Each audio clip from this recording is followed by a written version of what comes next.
Amados, Evangelho de Mateus, capítulo 16, versículos 13, 14 e 15. Evangelho de Mateus, capítulo 16, versículos 13, 14 e 15. 13, 14 e 15.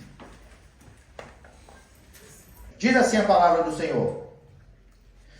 E chegando Jesus às portas de Cesareia de Filipe, interrogou os seus discípulos, dizendo: quem dizem os homens ser o Filho do Homem? E eles disseram: uns João Batista, outros Elias e outros Jeremias, ou um dos profetas. Disse-lhe ele: e vós, quem dizes que eu sou? E a gente fica com essa pergunta. E vós, quem dizes que eu sou? Amados, Jesus estava aqui acabando de interrogar ou de chamar a atenção, podemos assim dizer, chamar a atenção dos fariseus. Quem eram os fariseus? Amado, eu já sei quem é o fariseu, mas vamos relembrar. Os fariseus eram aqueles doutores da lei, conhecedores da palavra, que perseguia a Jesus. Então, aonde Jesus estava, tinha sempre ali um fariseu ali, bisbilhotando para ver se Jesus ia falar alguma coisa fora. Então, Jesus, estando falando do reino dos céus, os fariseus querendo testar, provar a Jesus, fala para Jesus assim: nos dê um sinal do fim dos tempos. E aí Jesus chama a atenção dos fariseus, dizendo: vocês sabem diferenciar um dia, se amanhecer meio turvo, sabe que vai chover, se amanhecer meio avermelhado, sabe que vai ser um dia de sol, sabe que está escurecendo. Vocês sabem os sinais que o céu apresenta, mas não sabem quando será o fim. E Jesus, ele chega para os seus discípulos e fala assim: olha, cuidado com o pão, cuidado com o fermento que tem no meio. E os discípulos estavam preocupados com comida física. E Jesus estava falando justamente desses perdidos no meio do povo. Jesus estava ali então chamando a atenção dos discípulos por causa dos fariseus, os hipócritas. Em todo momento Jesus se refere aos fariseus como os hipócritas, porque eles mandam fazer, mas eles não vivem o que falam. Eles cobram do povo, mas eles não se comportam. Em dado momento Jesus fala assim: olha, vocês não seriam capazes de mover um dedo para cumprir o que vocês mesmos falam. Mas vocês sabem, põe em cima do povo o jugo. Então Jesus estava ali combatendo os fariseus. E Jesus, ele fala para os discípulos, fala assim: olha, cuidado com esse fermento que tem.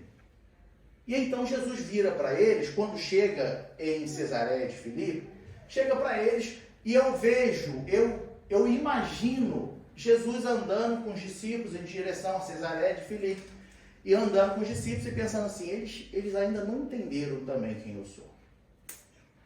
Eu fico imaginando isso. Jesus com seus discípulos. Porque aí Jesus vira para eles e fala assim: vem cá, quem diz o homem que eu sou? E aí uns falam: um João Batista, outro Elias, né? Outro um profeta. Tá, eles falam isso. Mas e vós? O que dizes que eu sou? E vocês que andam comigo?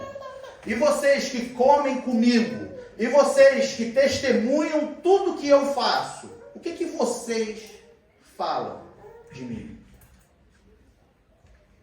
Como vocês me apresentariam? Como vocês me apresentam? Sendo os meus seguidores, sendo os meus discípulos. E eu fico imaginando aquele silêncio nos discípulos. Nós sabemos que Pedro respondeu. Mas até Pedro responder, a Bíblia não fala. Mas com certeza ali houve um momento de silêncio, de reflexão, de e agora? Quem é ele? Porque uns dizem ser João Batista, outros Elias, outros Jeremias, ou um dos profetas. E ele está me dizendo que ele não é isso. Ele não é essas pessoas.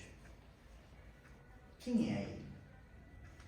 Amados, nós vemos aqui Jesus chamando a nossa atenção hoje. Porque muitos estão dentro da igreja, muitos estão caminhando no Evangelho, mas não sabem dizer quem é Jesus. Não sabem dizer quem é Ele. Por que não sabem dizer? Porque a gente vê hoje, na grande maioria das igrejas, a palavra sendo pregada, a palavra sendo ensinada, não ensinando Jesus, o Cristo. Não ensinando Jesus, o Cristo, o Salvador. Não ensinando Jesus, o Cristo, que perdoa os teus pecados. Não ensinando que Jesus pode salvar a tua alma e te levar a ter uma vida eterna com Ele. Nós vemos hoje muitas igrejas, muitos ensinamentos, ensinando de tudo, menos o que Jesus realmente é. Jesus vai te abençoar, Jesus vai te dar isso, Jesus vai fazer aquilo, Jesus pode fazer isso, Jesus pode fazer aquilo. A gente vê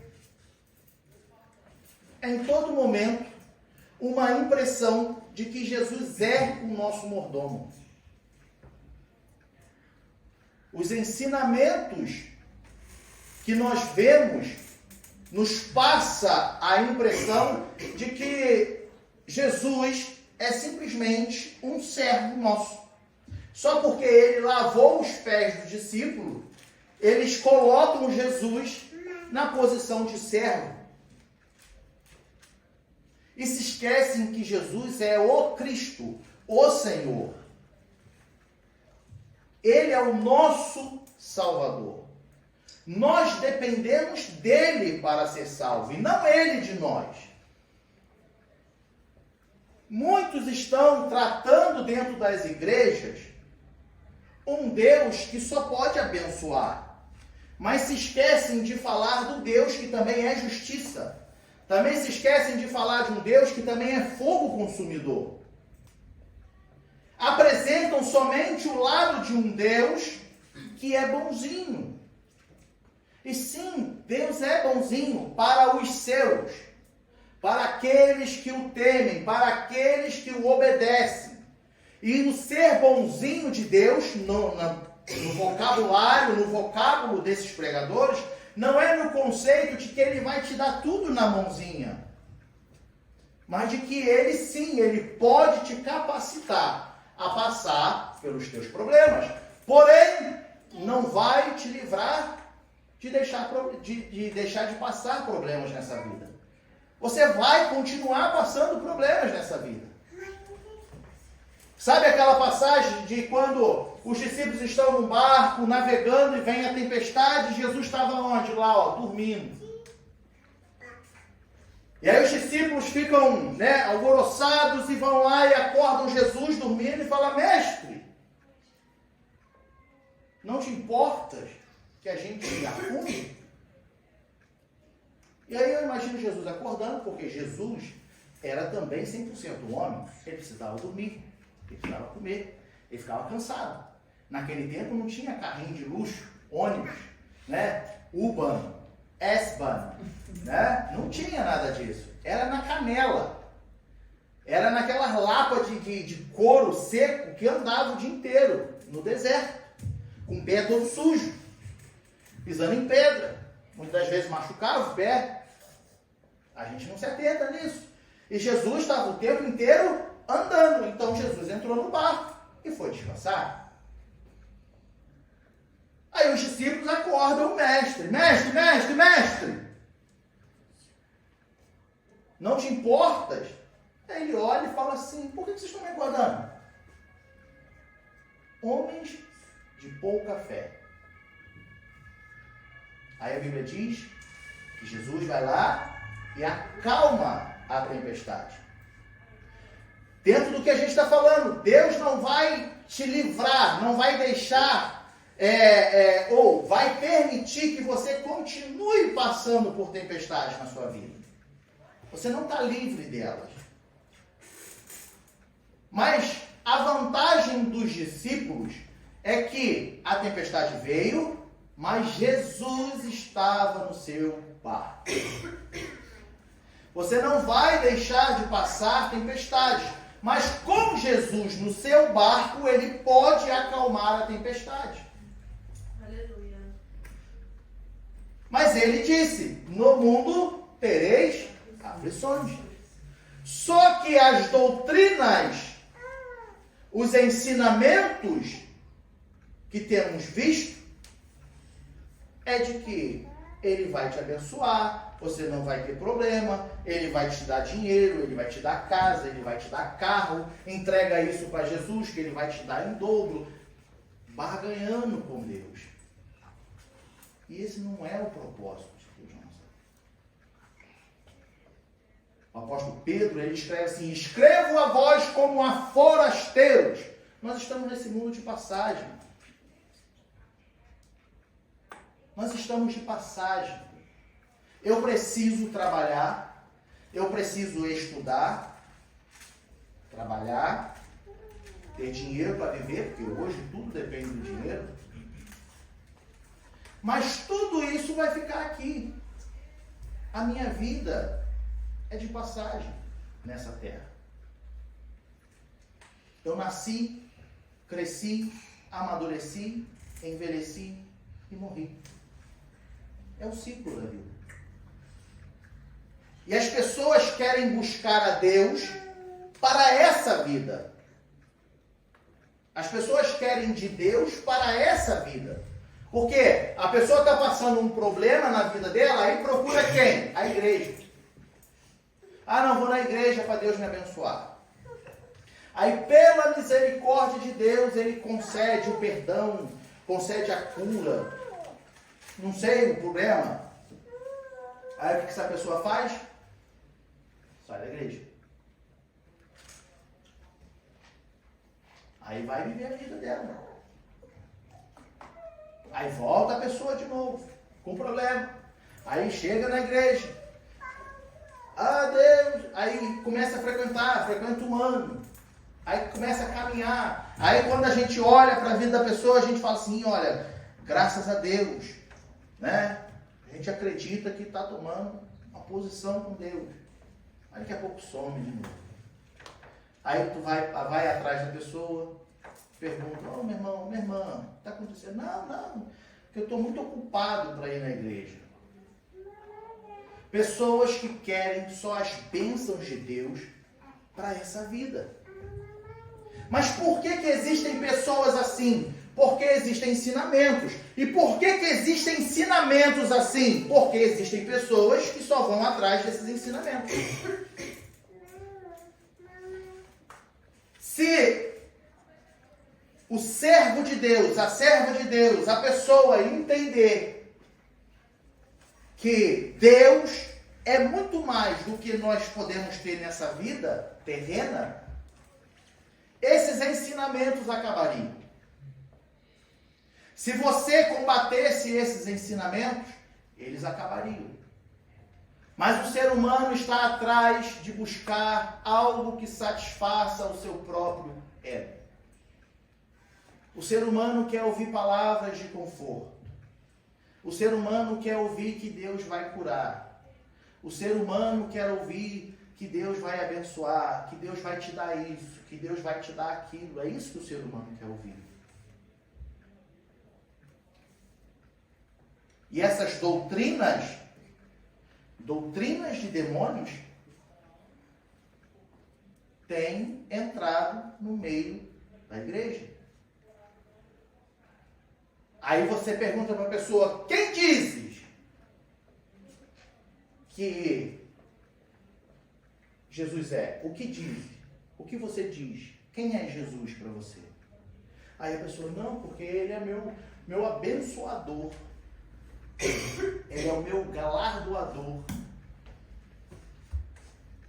Mas ele é advogado. Mas ele é justo. Mas ele aponta o pecado.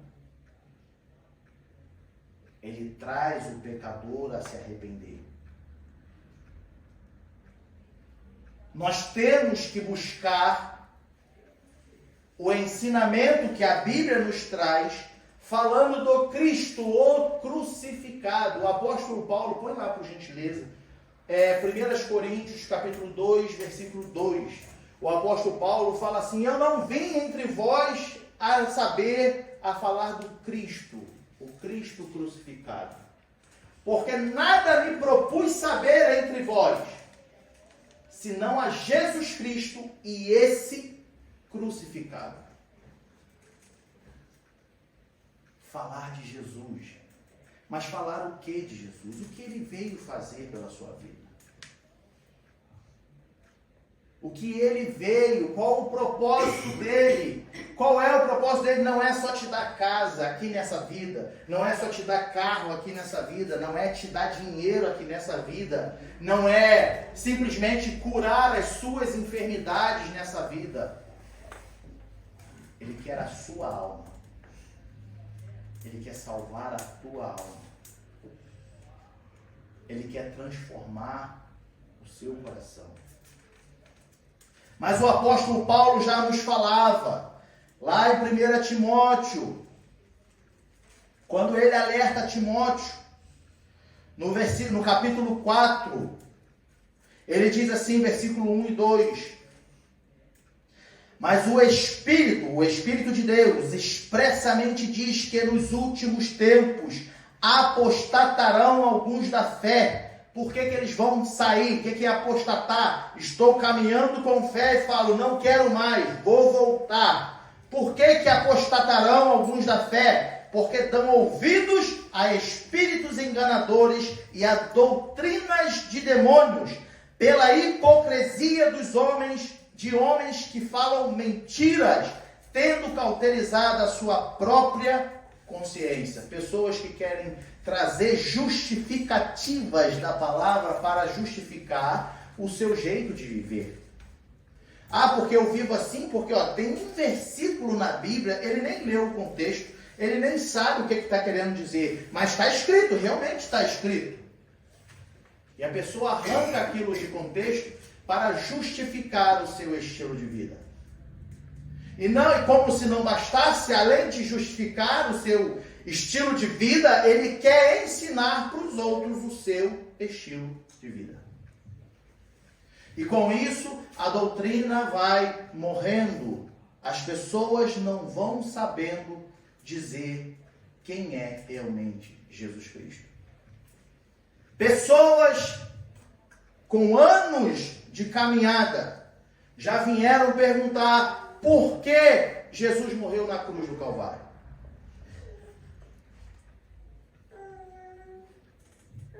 Porque não se foi ensinado. O que essa pessoa estava ouvindo? O que essa pessoa passou a vida ouvindo? Aí o apóstolo Paulo vem lá em 2 Timóteo agora. Vamos lá, 2 Timóteo, capítulo 3.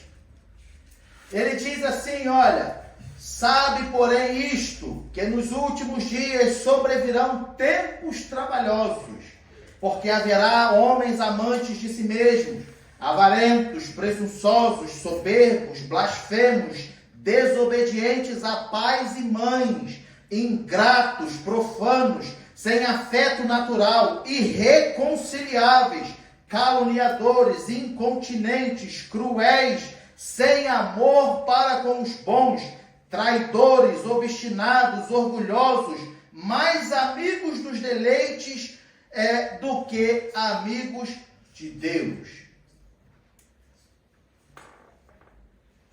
É o que nós temos visto. é o que tem crescido no meio da igreja. No capítulo 4, ele ainda continua dizendo: conjuro-te, pois, diante de Deus e do Senhor Jesus Cristo, que há de julgar os vivos e os mortos na sua vinda e no seu reino, que pregues a palavra a tempo e fora de tempo, redarguas, repreendas, exorte com toda longanimidade e doutrina, porque virá tempo em que não sofrerão a sã doutrina. Aí ele fala: mas tendo comichão nos ouvidos, amontoarão para si doutores, conforme as suas próprias concupiscências, e desviarão os ouvidos da verdade, voltando às fábulas. Se existem falsos mestres, falsas doutrinas, é porque existem pessoas que só querem ouvir isso.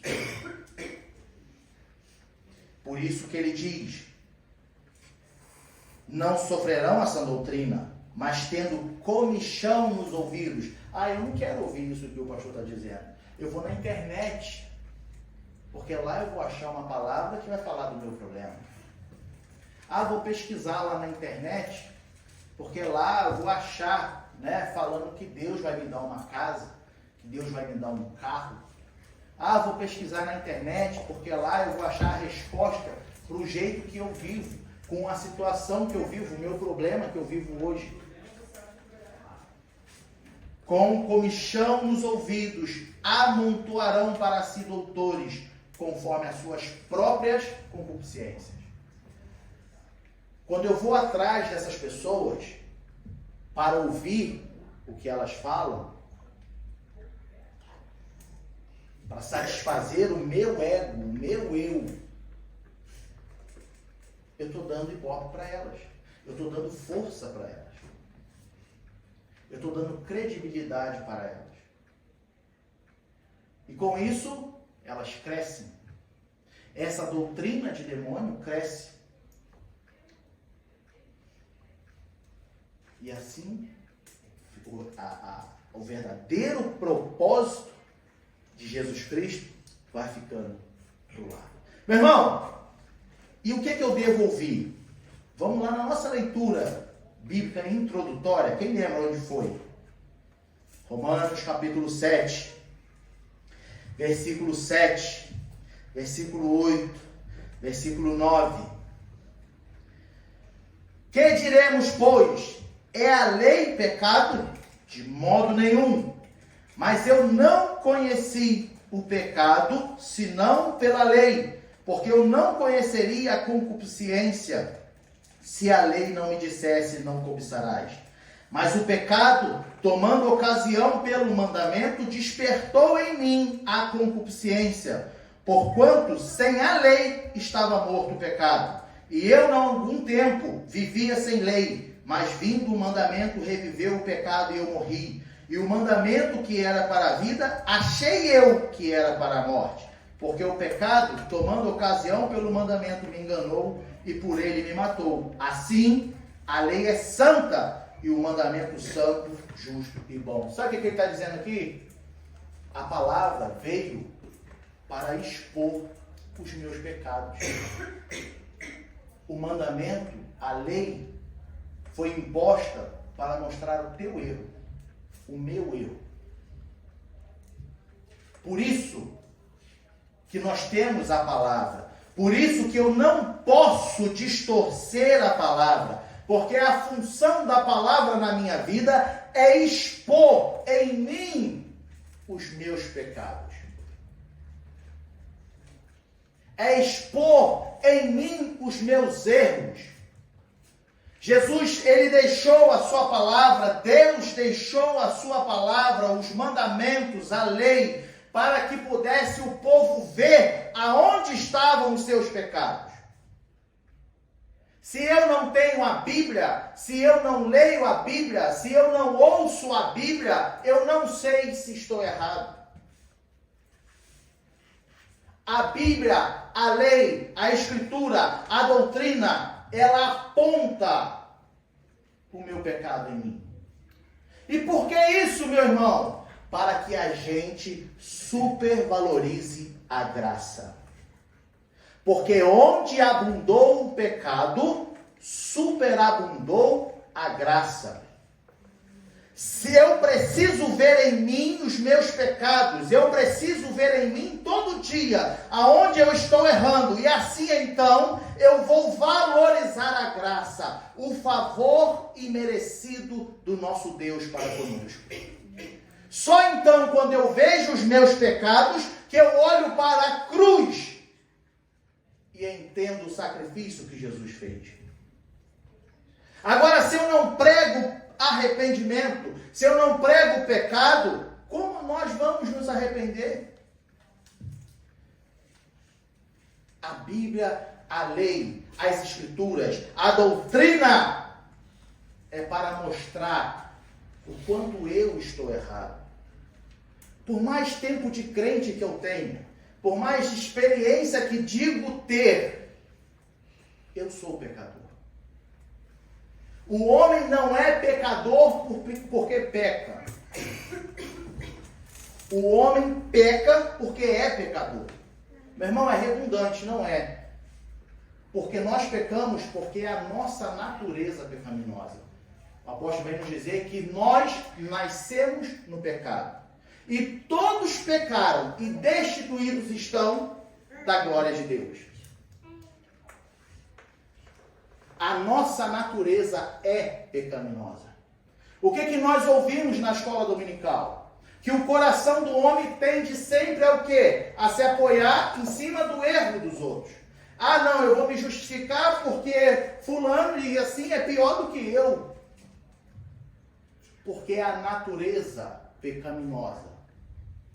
Por isso a palavra expõe todos os dias a nossa vida. O salmista vem dizer: Senhor, eu sei que tu me sondas e me conheces. Não adianta eu querer esconder nada no meu coração, porque ele te sonda. Eu sempre falo isso aqui e vou falar de novo. Sabe o que é sondar, amados? Teu coração está aqui dentro. Sondar no original hebraico é virar ao avesso. Isso aqui é sondar. É colocar para fora tudo que está dentro, escondido.